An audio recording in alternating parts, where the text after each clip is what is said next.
Snow Patrol with us here in the Bing Lounge. Thank you guys for coming out, for joining us. Pleasure. Sheila and I were debating, and I'm gonna go ahead and ask this question because it's something we've both been wondering. Called Out in the Dark from the new album Fallen Empires, which comes out in January.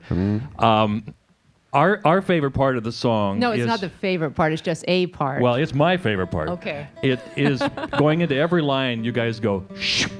Yeah. And we've often have you heard that too? And we've wondered aloud what the story was behind that. How it ended up that you made that noise going into every lyric. That was Garrett messing about, sampling, cutting up my words, and putting them various places, and that one just felt succulent. Shushy. It was delicious. I mean, it really it does. A lot of people have pointed that out. Some people are like, that's the best bit in the album. To those guys, I just walk away. Well, thank you. I'll take the next question then, since you're walking away. This sounded like a musical road trip to kind of put this together, and you started at Joshua Tree. I'm wondering how important you think place is in actually defining how an album sounds. Well, it's funny. This whole record is kind of obsessed with place. It's obsessed with home and where. Well, I wrote the lyrics, so I guess where I'm from and where I am at this moment, or at least at the moment I was writing the record. And it's funny, I would go 8,000 miles from my home in Ireland to California to write a record about growing up in Ireland. And it seems paradoxical, but if you think about it, you have to get some distance from where you're from before you can actually write about it in any kind of way. You know, when you're in the thick of it, you can't really see the wood for the trees.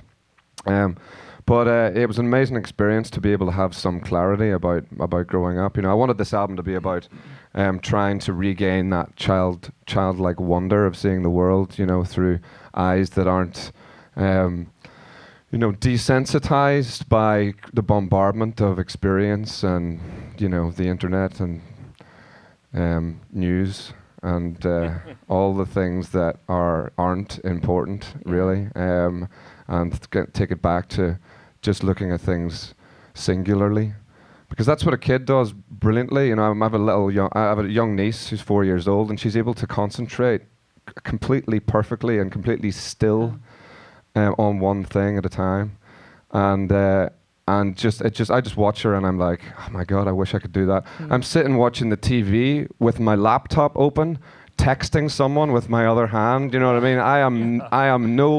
There is no stillness in my life, you know, and I look at her and she's just got this magic, you know. Yeah, when did multitasking become the standard operating procedure? But it's also the thing that's going to drag us down into the Stone Ages. We don't realize it, you know, because people are just, you know, people are on their phone, literally walking down the street into each other on their phones, and, you know, instead of actually, you know, throwing them into the sea and having a conversation with each other. But you had some incredible co-conspirators on this, including Michael Stipe. Did you personally invite the guys you decided to have on this album, or how did that happen? Yeah, well, yeah, no, I mean, we had a lot of great contributors. Lizzie is on the record. She sings in 5 songs. She's amazing.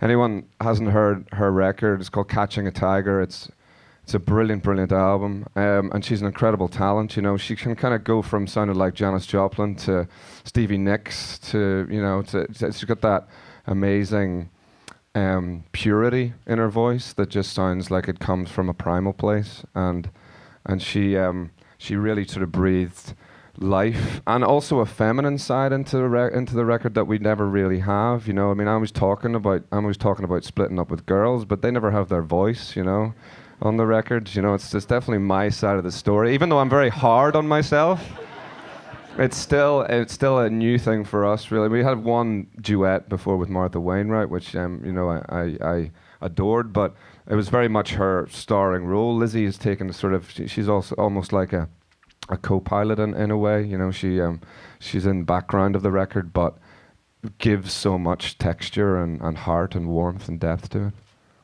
Well, we are so glad the planets aligned and we could all get together here in the Bing Lounge for this little musical event. You have an extensive tour in January. Unfortunately, takes you nowhere near Portland, so... Well, the tour starts in January in the UK and Ireland, then moves to Europe in March, and then moves to America in April, May. So we will be in Portland then. So, that's the way things have worked out. That's as close as we can get to you, as fast as we can. Until then, we'll always have the Bing. Yes. One more time. It is Snow Patrol in the Bing Lounge.